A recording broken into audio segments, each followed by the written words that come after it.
Our gospel this morning comes from John 18:33 through 37. It is in the middle of the interrogation of Jesus by Pilate just before he gets crucified. And so this kingship, this idea of a kingdom and this dialogue between Pilate and Jesus, there is apparently the same topic that they are discussing, but there is something different.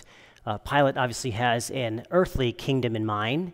Jesus obviously has two other things in mind, actually. He has a heavenly kingdom or an eternal kingdom in mind. Plus, what he's trying to do is actually direct the conversation so that the stirrings of Pilate's heart will acknowledge the truth about God. And so then with any communication that we have, and this is, of course, very, very important, communication is something that is very integral to our life as people, as humans. And communication is something that is readily and frequently confusing for a lot of people. Most wars were probably started over a lack of communication. Most arguments are over misunderstandings or miscommunication. And so communication is very, very important for keeping families together, for parishes operating like well-oiled machines, teaching children how to be responsible, et cetera, et cetera. It's in every aspect of our lives, communication. So we get a sample of this dialogue, this interrogation between Jesus and Pilate, and we see that there's other things being said. That might be one of the clues as to why our communication, rather, might not be as good as it should be or as effective as it should be because of the meaning that is missing or the meaning that is not defined. Meaning is very, very important. When we use words like kingdom, we need to know what that means. For Jesus, it means eternal kingdom or heavenly kingdom.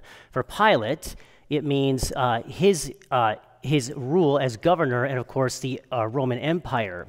So when we look at this dialogue between Pilate and Jesus, it begins, this passage anyway, "Are you the king of the Jews?" What is Pilate doing by asking that first question? He wants to know if he's a revolutionary. Okay, Pilate is coming from a very earthly perspective. He is the governor of Judea. There's been many uprisings in the territory over this understanding of a Messiah, and so he wants to know if he is a revolutionary, gathering people around him, and so then he simply asks point blank, "Are you the king of the Jews?" which would mean that he is some kind of faction leader trying to overthrow Roman authority. And so Jesus answers him not as expected. If he were a revolutionary, you would expect cringing denial or some kind of outbursting of denunciation of Rome or something. Instead, he answers in a kingly way. Jesus behaves and acts kingly, and he answers the question, "Do you say this on your own, or have others told you about me?" Do you say this on your own, or have others told you about me? And so then, in other words, Jesus is saying, well, what do you think? Do you think that I'm a king? And so what he's doing is, Jesus is probing those thoughts of Pilate's heart. And what he's trying to do is immediately he's trying to lead Pilate to the truth about God. All right, the truth about the economy of salvation. Okay, God doesn't necessarily exist for Pilate yet. So Pilate responds, "I am not a Jew, am I?" Which means, I'm obviously not someone in your following who is about to overthrow my own Roman emperor. So obviously, I can't think that you're a king. But Jesus asked that question because he knows that Pilate is curious about Jesus. Pilate is very well acquainted with all of the Messianic Judaism. That's why he's in that territory. He studied the area before going there to become governor so that he would be able to keep order. And so the conversation continues. So Pilate, he says, "I'm not a Jew, am I?" which kind of throws it back to an earthly state. And he continues, "Your own nation and the chief priests handed you over to me. What have you done?" So Pilate wants to recenter the conversation on something earthly, and Jesus is trying to get him to acknowledge something more heavenly or eternal, something like a non-earthly kingdom. And so Jesus answers him, my kingdom. Okay, my kingdom does not belong to this world. If my kingdom did belong to this world, my attendants would be fighting to keep me from being handed over to the Jews. But as it is, my kingdom is not here. Which, of course, prompts Pilate to say, then you are a king. But by this point, Pilate certainly knows that based on that answer that he just got from Jesus, we're not talking about political revolution anymore. He knows that by now. He knows he's not a political revolutionary. And so then he says, then you are a king. And then what does Jesus say? You say I'm a king. You say I'm a king. You already said that. All right, so he's trying to lead Pilate right up to the truth about who Jesus is. But he's not biting. Because why? Because he's too tied to power, pleasure, and possessions, that thing we spent 6 weeks on for discipleship formation, or 7 weeks, I can't remember. All those power, pleasure, possessions things, they blind us to the truth. Jesus concludes, you say I'm a king, and then he says, for this I was born, and for this I came into the world, to testify to the truth. To testify to the truth.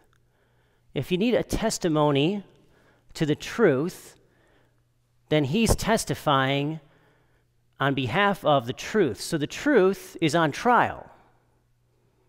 Who puts the truth on trial? Sin, selfishness, we do. We accuse the truth. The truth is on trial. Jesus comes to testify to the truth. Lawlessness accuses the truth. So lawlessness has placed the truth on trial. Jesus has come to help us, and Pilate, of course, acknowledge the truth about God, the truth about God's mercy, the truth about God's forgiveness, the truth about God's economy of salvation. And so he concludes that everyone who belongs to the truth listens to my voice. Everyone who belongs to the truth listens to my voice. So if we're not living in the truth, we're not going to hear his voice. We can't hear Jesus' voice if we don't submerge ourselves in the truth. That's why our scriptures are so important, to read the truth, to understand what truth is. The truth becomes very, very important for us in order to hear Jesus' voice according to his own words. Everyone who belongs to the truth listens to my voice.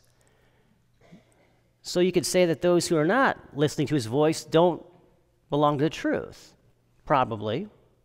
So you understand then now how communication is so important. So then let's bring this a little bit closer to home, right? Something that is very, very close to us, the political philosophy of our day, right? Republicans and Democrats. You could probably say some things like, well, first of all, we can back up before we get there. The sky is generally blue. I mean, you're not going to get too many arguments about that, right? The sky is generally blue. Water is wet. You're not going to get too many disagreements about that. Everybody kind of knows what those words mean. You get to political philosophy, and then you start to it gets mucky. Generally, Republicans are conservatives, generally speaking. Democrats are generally progressive. And then anything beyond that, it gets confusing, right? Why? Why can't people agree? Why can't leaders who are about the same goal agree? There's truth missing. Someone is not either living in the truth, someone is not either pursuing the truth, or there's just confusion. Now, no judgment, no blame, but what Christians need to be doing is reserving judgment. I was thinking of a while ago when journalism, the authentic journalist, used to answer 6 questions. Who, what, where, when, why, and how. That was it. To speculate about anything further would mean you're a bad journalist.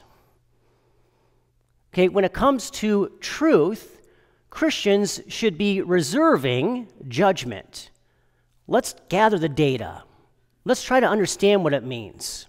The thing about truth for us as Christians is that we should always be seeking the truth.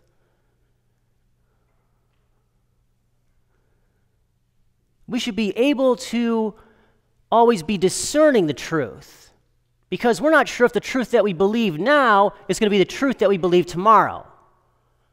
What is the problem with acknowledging the truth? Why can't Pilate acknowledge the truth? What is our problem with acknowledging the truth? Well, first of all, it requires us to admit that we're wrong. That is very fearful for a lot of people, to say that they could be wrong about something they believed for so many years of their lives. When you get into the passions behind political philosophy and how they drive people just to attach themselves to something, we are not listening to the truth. Every Christian should be an independent thinker, an independent voter, someone who continues to discern the truth. And it's so important for us to realize that that truth is what's going to enable us to hear the voice of Jesus. All right? That God is present in the truth. If there's confusion, if there's lies, the devil is present in confusion and lies. And so then the Lord, he wants to lead Pilate to the truth so that he can hear Jesus' voice. And what God does with us is throughout our lifetime, he leads us right up to the truth sometimes, really frequently.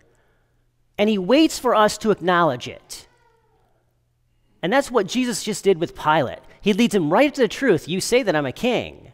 He's trying to reassure Pilate of what he is already acknowledging in his heart. You say that I'm a king. Make a profession of faith. If we cannot acknowledge the truth, we're not going to see God right in front of us. And that's why we spent 7 weeks before getting here on discipleship formation and talking about power, pleasure, and possessions, or anything worldly. You know, political philosophy is an attachment. We have to continue to discern what the truth is. What is the truth? All right? Because the truth is going to enable us to be free in Christ, and it's going to lead us to be able to experience the more of God's own life in us. And that's all God really wants for his children, is for us to truly be able to be happy in him. So the truth is on trial. The second, then there's this understanding of the lordship of Jesus Christ, the solemnity of Christ, the King of the universe. Everything is already coming under Christ and his kingship, slowly but surely. It's coming under his rule. Now here's something else fearful for us. To allow Christ to rule in my heart, to surrender my life to Jesus Christ, to actually surrender my entire life to the Lord. That is very scary for anyone, because a lot of us are not quite sure if Jesus is entirely trustworthy. And if we say it, we may not live that way. And so surrendering our life to Christ, allowing the Lord to be the Lord of my heart, is something that he truly wants us to do for ourselves, so that we could truly live in his freedom. And so then we have this understanding simply that Jesus Christ is the King of the universe, and everything is coming under his rule. And we want to be able to put those things under his rule. We want to put our lives under his rule. But that requires sacrifice. That requires us being open to discern whether the truth that I believe today is actually going to remain the truth that I believe tomorrow. And that's a scary thing, to be open to be changing what you believe. But if it is the truth, it's going to set us free. It's going to enable us to live lives of greater inner freedom. It's going to enable us to live lives of true freedom, which is the ability to do what I ought. Freedom is not a choice between X or Y. Freedom is the ability to live in Christ. It's the ability to do what I'm supposed to be doing, the way I'm supposed to be living.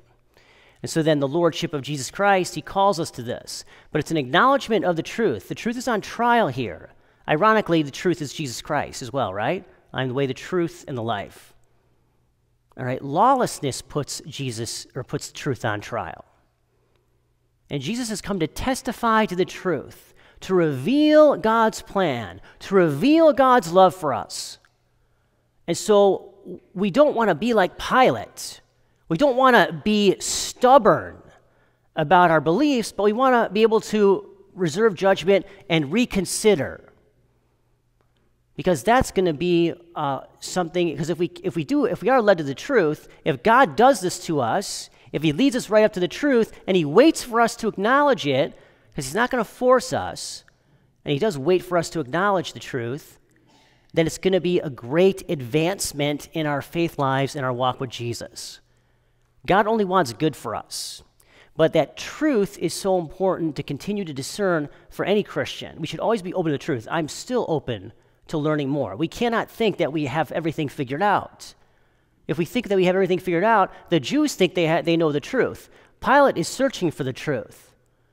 We should learn, this is what we're supposed to learn from this passage. One of the things we're supposed to learn from this passage is to always be open to a further and deeper understanding, to even question the things that I believe. Not everything. I mean, things you have, I mean, Jesus Christ is the Son of God. We all know that, right? But for a lot of people, they have to question that. They have to go through that process of discerning the truth so that they can really believe that that is what he is, that identity of Jesus Christ. Not everything is going to question the identity and mission of Jesus Christ in our lives, okay?